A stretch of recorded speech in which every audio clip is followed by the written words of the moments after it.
Hi everybody, it's Honest John. Now, the Abrahamic religions, Judaism, Christianity, and Islam, are basically cousins. They're very close relations.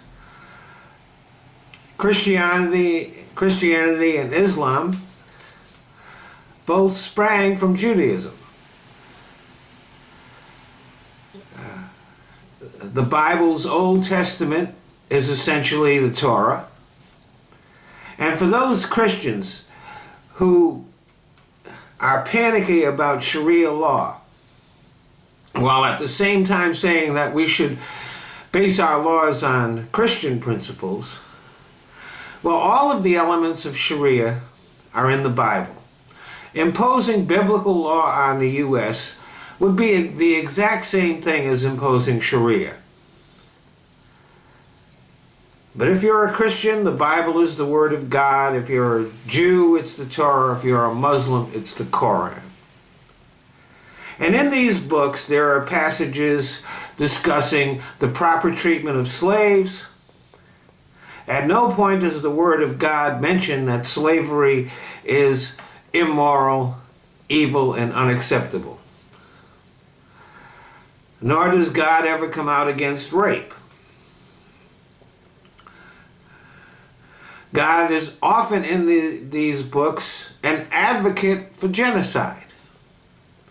In fact, when his followers failed to eradicate an entire population, God would punish them for it. Nowadays, we recognize that these acts are evil. That rape is a horrible crime that deserves severe punishment. That beating your wife is not the road to domestic tranquility, but is a crime that creates family dysfunction and trauma. And that slavery is a moral failure. So how come God didn't know that?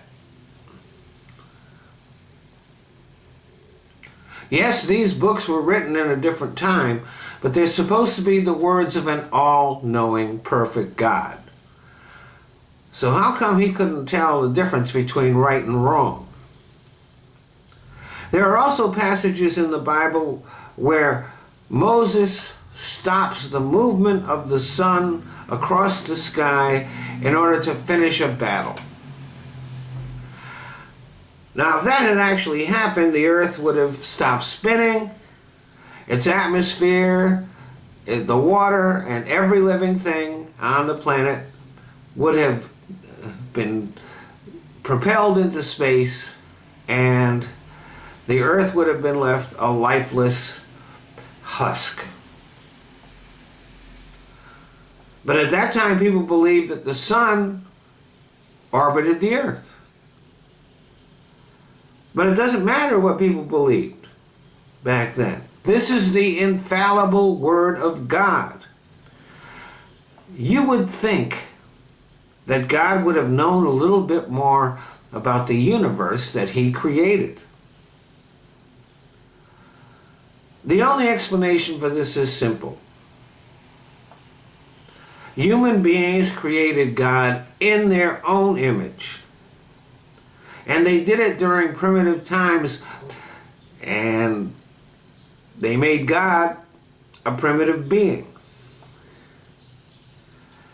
And so, if you look in the Bible or the other sacred books, God only knows what they knew. And God thought what they thought. Thanks for listening.